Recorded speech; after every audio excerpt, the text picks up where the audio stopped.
Good afternoon, everyone. This conversation has been in my mind for a couple days. My brother Kirk and I were having a conversation the other day because we'll get this, it's a busy time of year for us in Minnesota, and I'm doing this right now from Florida. Here, I got to show you my friend listening to me here.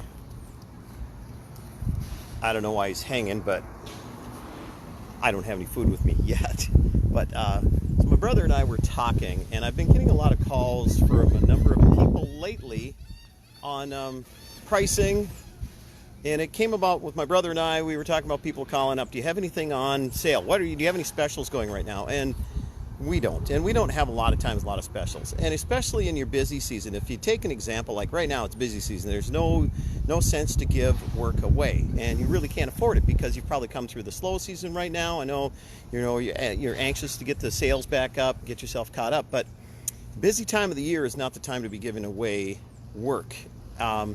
Look at the VRBOs and things. I'm in Florida right now, so busy time of the year, prices on VRBOs, they like double. So same thing with us. And I mean, don't change your rate necessarily double, but keep your rate there where you are making a profit. Now the other thing is that people have been asking me pricing on commercial jobs a lot. And I'm in an area I get a good price, and we're confident about what we do, confident about our work, confident about our pricing.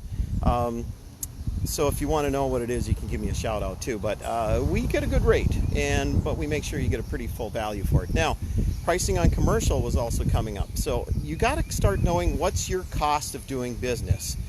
Even when you're out doing residential, what is your cost of doing business? So we know what we need an hour per van to make a living, and not keep just working for pennies, and then being able to save money where you can also then purchase the new equipment as you're going to need it as long as you're going to wear out the old stuff, or you need to maybe buy new equipment because you're starting out. So again, trying to figure out what your cost. So today it came up, I got this many thousand square feet, blah blah blah. Well, what are you going to clean with? Are what's going to be hot water extraction? Okay, 500 square feet an hour. You figuring kind of that? It's about 2,000 square feet. 4 hours to do it.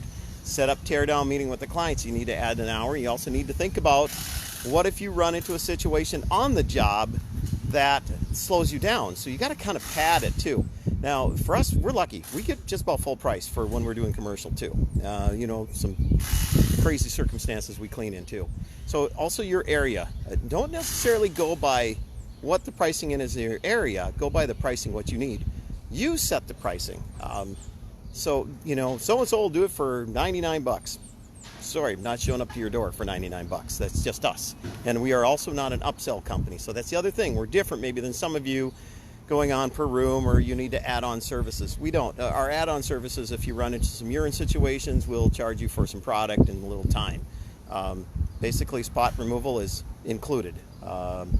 If you got some crazy, red spot's going to take me an hour, I'm going to probably it's going to cost you a few bucks. If it's something I can zap out here and there, it's included in our pricing.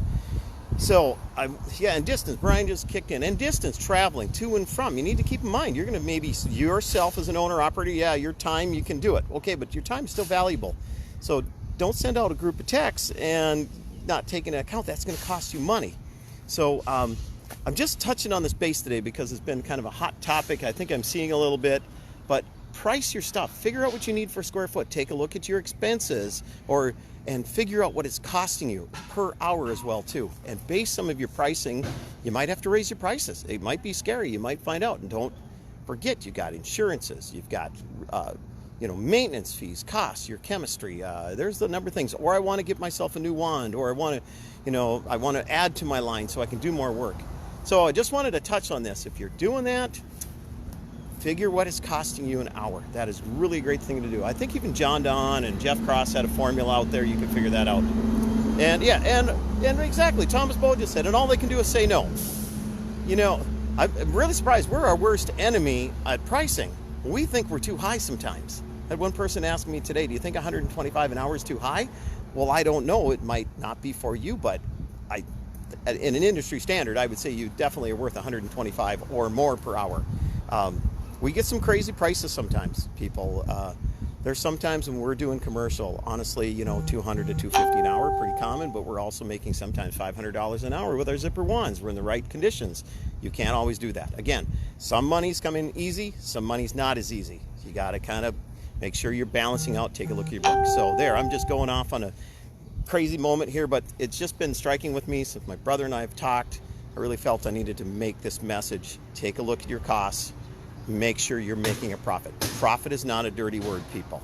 It's making a living, making it better for yourself. Hope you enjoy it, and just wanted to touch and share with you all. Take care.